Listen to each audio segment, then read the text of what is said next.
हाय। जब मैं छोटा था ना तो मुझे लगता था कि इस सोसाइटी में किसी भी इंसान की वैल्यू को डिटरमाइन करने के लिए इकलौता तरीका है पैसा। मतलब जिस इंसान के पास ज्यादा पैसे होंगे वो इंसान सोसाइटी में सबसे ज्यादा वैल्यूबल होगा। बट अब जैसे जैसे बड़े होते हो ना आप रियलाइज करते हो कि नहीं यार, पैसा इकलौती चीज नहीं है। बट फिर इस कॉन्सेप्ट को समझना भी इंपॉर्टेंट हो जाता है कि अगर पैसा इकलौती चीज नहीं है जो किसी इंसान की वैल्यू को सोसाइटी में इंक्रीज कर रही है, तो वो कौन सी चीज है? वो कोई एक चीज है, दो चीज है, 10 है, 20 है, वो है कितनी? जब तक इनके बारे में पता नहीं होगा तब तक हम कैसे इस सोसाइटी में अपनी वैल्यू को, अपने स्टेटस को एलिवेट कर पाएंगे? अगर आपके भी दिमाग में यही सारे सवाल थे, हैं या कभी ना कभी होंगे, तो इस वीडियो में एक बुक की हेल्प से हम इस कॉन्सेप्ट को पूरी तरह से डिकोड करेंगे। Stay tuned, let's meet after the intro.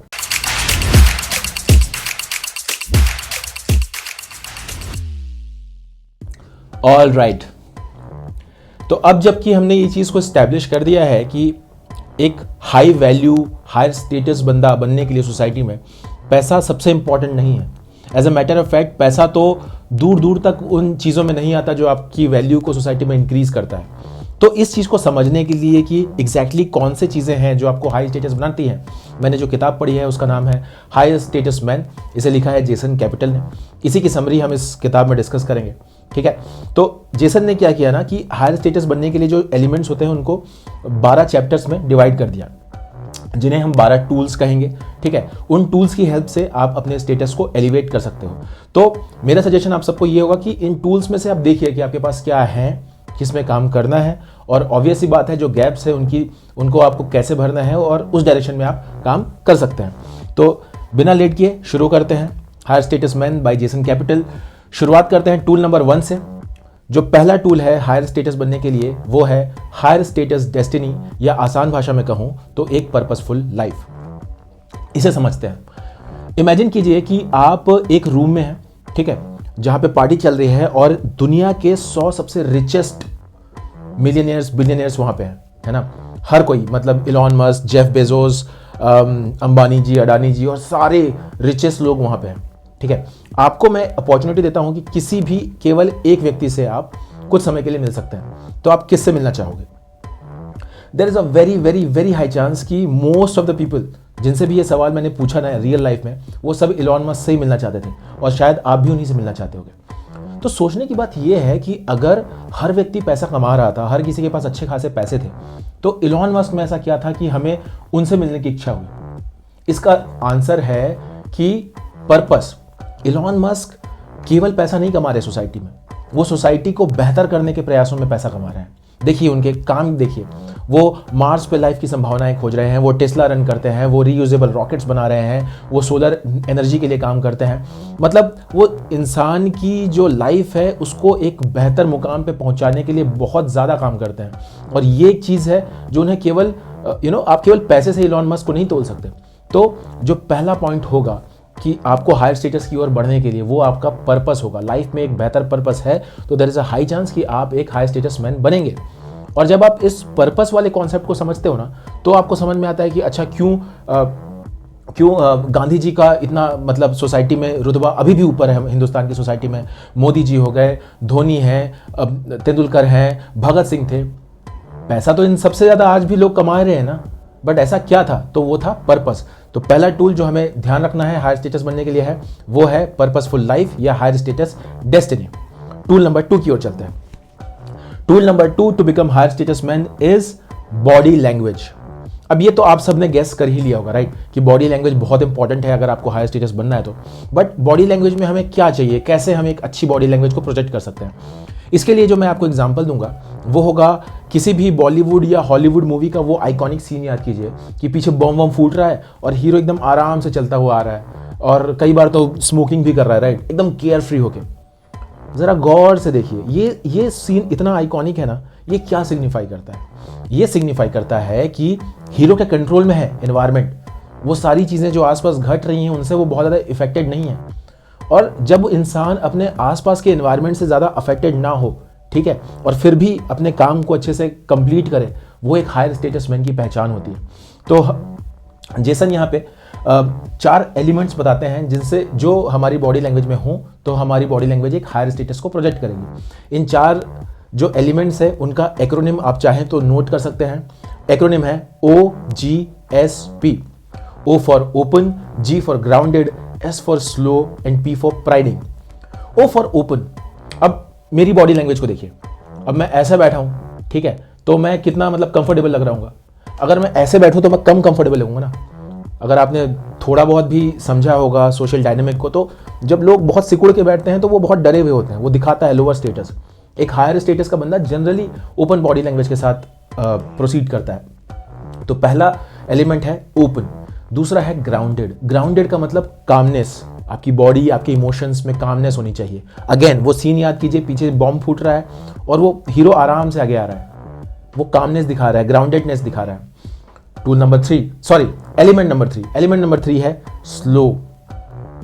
बहुत कमाल का और अंडररेटेड पॉइंट है ये।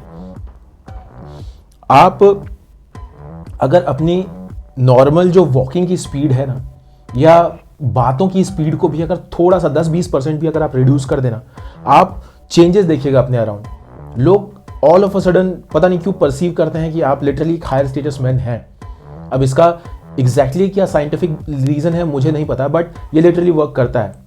बहुत ईजी है, सिंपल है। आपको बस अपनी बॉडी लैंग्वेज में, अपनी वॉकिंग में, चीज़ों में थोड़ा सा स्लोनेस रखना है। और आप देखो ना यार, जितने भी बड़े लोग होते हैं वो थोड़ा सा आराम से लेट बैक होते हैं ना, तो शायद ये कहीं ना कहीं वहाँ से लिया गया है। तो हमने स्लो कर दिया। जो चौथा एलिमेंट है वो है प्राइडिंग। अब प्राइडिंग क्या है? आप इमेजिन कीजिए कि आपने अभी अभी वर्ल्ड कप जीता है, ठीक है।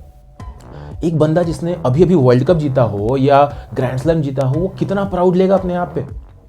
यहाँ बेसिकली ऑथर बताना ये चाहते हैं कि जब आप अपनी लाइफ को ओन करते हैं, जब आप अपने सारे कामों को ओन करते हैं, आप प्राउड फील करते हैं अपने आप पे, तो आपकी body language automatically high status को प्रोजेक्ट करती है। इसीलिए हमने 4 एलिमेंट्स देखे, OGSP। अगर ये चारों हैं तो आपकी बॉडी लैंग्वेज एक हायर स्टेटस को प्रोजेक्ट करेगी।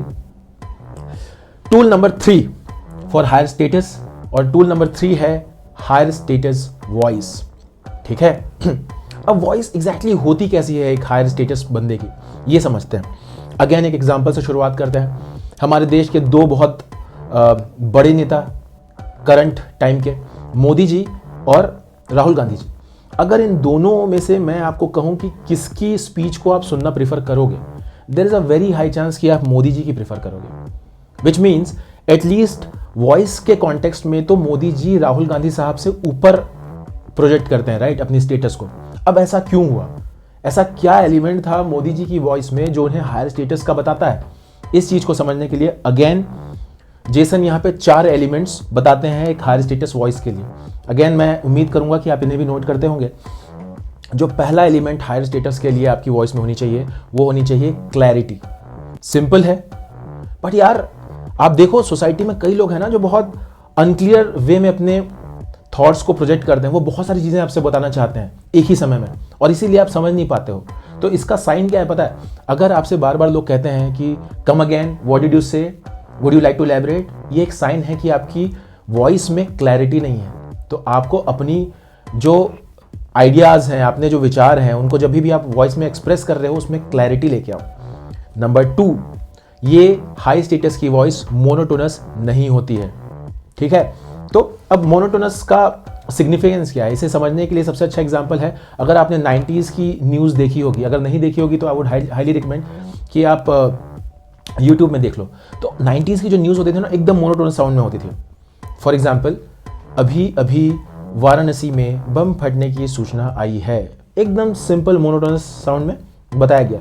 वर्सेस जो आज की न्यूज़ है वो मोनोटोनस नहीं होती है, क्योंकि कंपटीशन ज़्यादा है, उनको आपका ध्यान चाहिए। तो आज अगर इस न्यूज़ को ब्रेक करना हो तो ब्रेक करने वाला कहेगा अभी अभी न्यूज़ आई है कि वाराणसी में बम फटा हुआ है। अब देख रहे हो highs and lows, it creates an interesting kind of atmosphere for the listener, right. इसीलिए पहला आपको में क्लैरिटी होनी चाहिए, दूसरा आपकी वॉइस मोनोटोनस ना हो। Number 3 is unaffected by the environment. Again imagine कीजिए कि आप कहीं पे भाषण दे रहे हो, ठीक है ना, आप स्पीच दे रहे हो और नीचे हैकलर्स बैठे हुए हैं। अब एक लोअर स्टेटस का बंदा जो अंडर कॉन्फिडेंट होगा ना, वो डर जाएगा, उसकी स्पीचेस बहुत फंबल करेंगी, वो शायद अपनी स्पीच को देना ही रोक दे या ना दे। बट एक हायर स्टेटस का बंदा जो कॉन्फिडेंट है अपने आप में, वो अफेक्टेड नहीं होगा। तो जैसे वो स्पीच देने के टाइम पे अफेक्टेड नहीं है ना, वैसे ही एक हायर स्टेटस का बंदा नॉर्मल लाइफ में भी एक्सटर्नल एनवायरनमेंट से बहुत ज़्यादा अफेक्ट नहीं होता when it comes to his voice. तो जो तीसरा एलिमेंट बताते हैं Jason for higher status voice is being unaffected by the external environment. चौथा जो एलिमेंट है वॉइस के लिए वो है वॉल्यूम। अब ये उन लोगों के लिए है जिनकी वॉइस ऑलरेडी बहुत स्लो है या बहुत लो है, ठीक है। अगर आपका वॉल्यूम बहुत लो है, अब ये कैसे पता चलेगा? अगेन, अगर आपको लोग बार बार कह रहे हैं कि थोड़ा ज़ोर से बोलो, ये साइन है कि आपकी जो वॉल्यूम है वॉइस की बहुत कम है। तो जेसन कहते हैं कि अगर रिक्वायर्ड हो तो आप अपनी वॉल्यूम को 20% से इंक्रीज कर दीजिए। तो इन 4 एलिमेंट्स के साथ आपकी जो वॉइस है वो एक हाई स्टेटस को प्रोजेक्ट करेगी और आप एक हाई स्टेटस के इंसान सोसाइटी में अपीयर हो गए।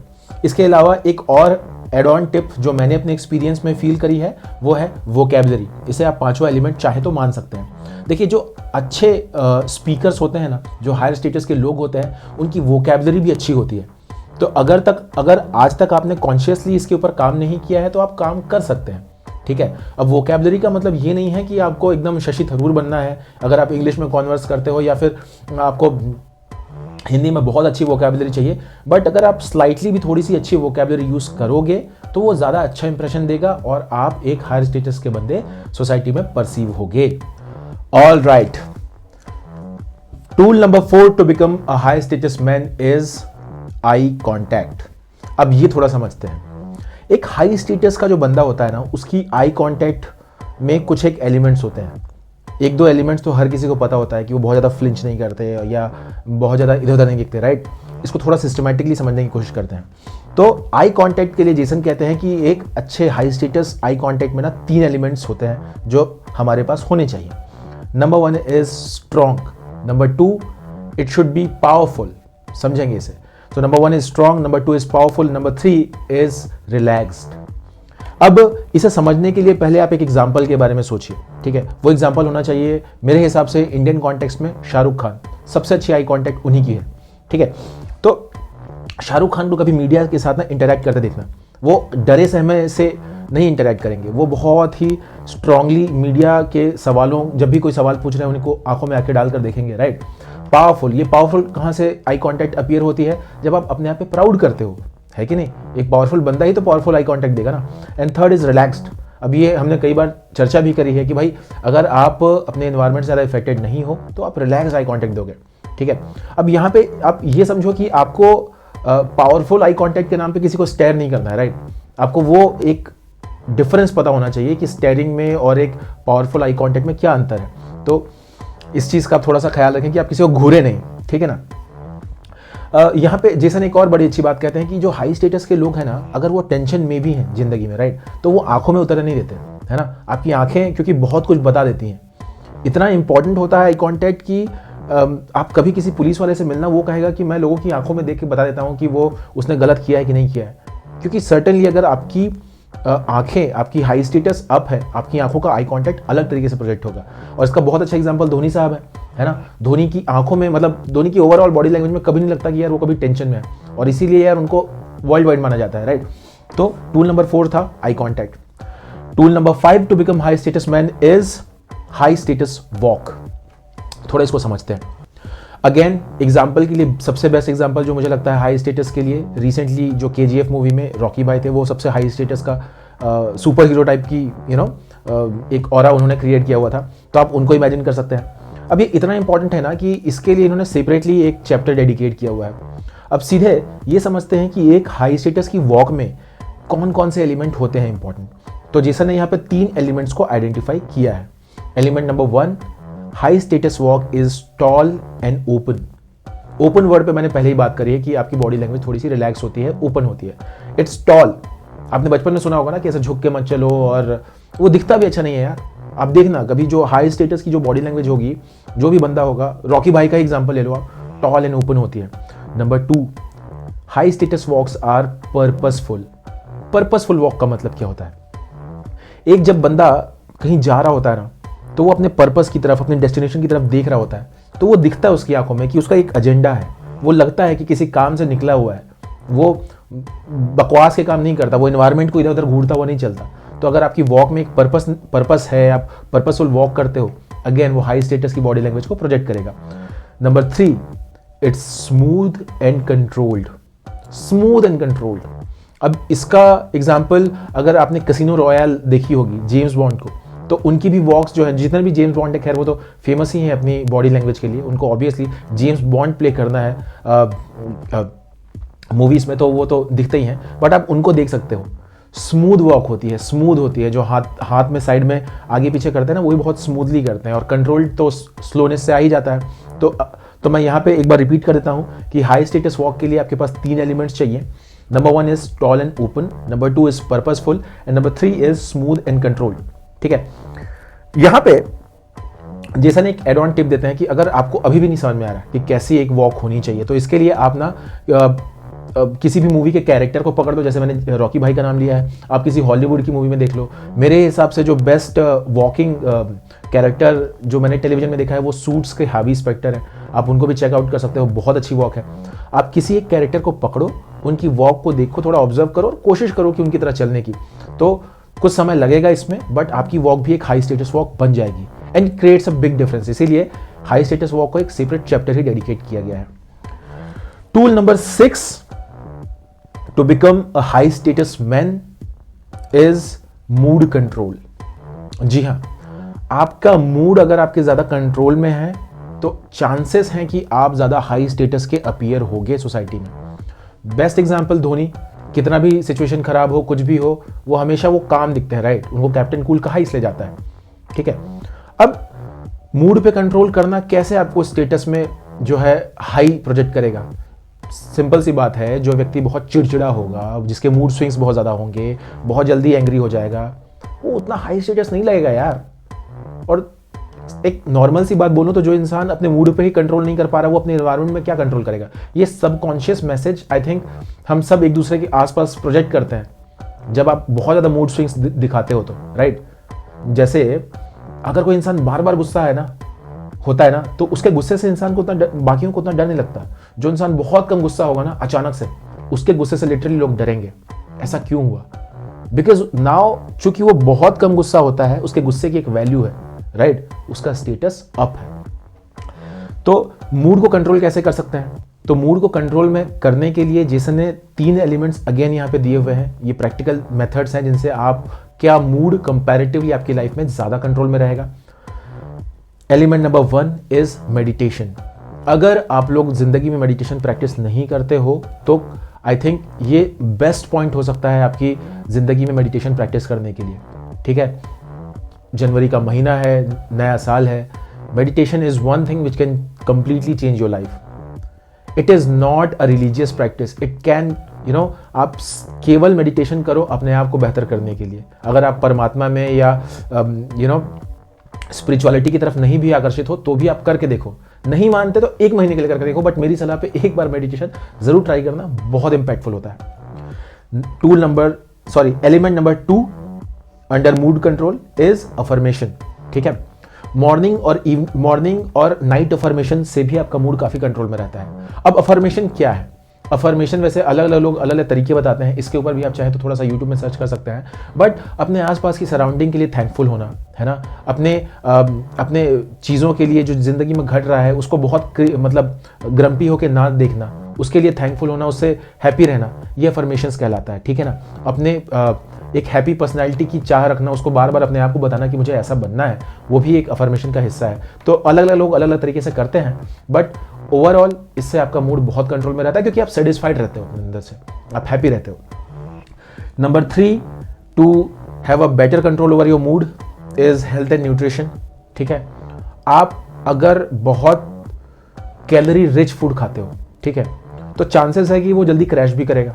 ठीक है, जैसे कि अगर आपने छोले भटूरे खा लिए लंच में, राइट, छोले भटूरे खा लिए, अब उसमें प्रोटीन वगैरह तो है नहीं और फैट भी कम, मतलब फैट है तो वो सैचुरेटेड टाइप का है, तो वो जल्दी क्रैश करेगा, राइट। जल्दी क्रैश करेगा तो आपको भूख भी फटाक से अगली वाली लगेगी, लंच आपको बहुत जल्दी लगेगा। और इमेजिन करो कि आसपास लंच का कोई जुगाड़ भी नहीं है, ठीक है ना। तो आप ज़्यादा चिड़चिड़े होते हो ना, अगेन फिर आपका मूड कंट्रोल जाता है आपके हाथ से। हमें मूड को ज़्यादा स्थिर रखने की कोशिश करनी है हाई स्टेटस बनने के लिए। तो इसके लिए ज़रूरी है कि आपका न्यूट्रिशन बेहतर हो, आप थोड़ा सा खाने में बैलेंस रखो। अगर आपके खाने में प्रोटीन ज़्यादा है, बेहतर फैट्स हैं, सस्टेन्ड एनर्जी देगा, आपके मूड पे ज़्यादा कंट्रोल रहेगा, ठीक है। तो ओवरऑल अगर आपका हेल्थ और न्यूट्रिशन भी अच्छा है तो आपका जो है मूड कंट्रोल और अच्छा हो जाएगा। तो ये था टूल नंबर 6। चूँकि पहली वीडियो ऑलरेडी इतनी लंबी हो चुकी है तो I think it would be better कि अगर हम इसे 2 पार्ट में बनाएं। तो पहले वीडियो में मैंने 6 टूल्स तो डिस्कस कर ही दिए हैं, तो इसको यहीं रखते हैं। सेकेंड वीडियो में हम वापस से शुरू करेंगे और 12वें टूल तक जाएंगे, और एक जो बोनस टूल है वो भी आप देख लेना। तो इसको यहीं रोकते हैं।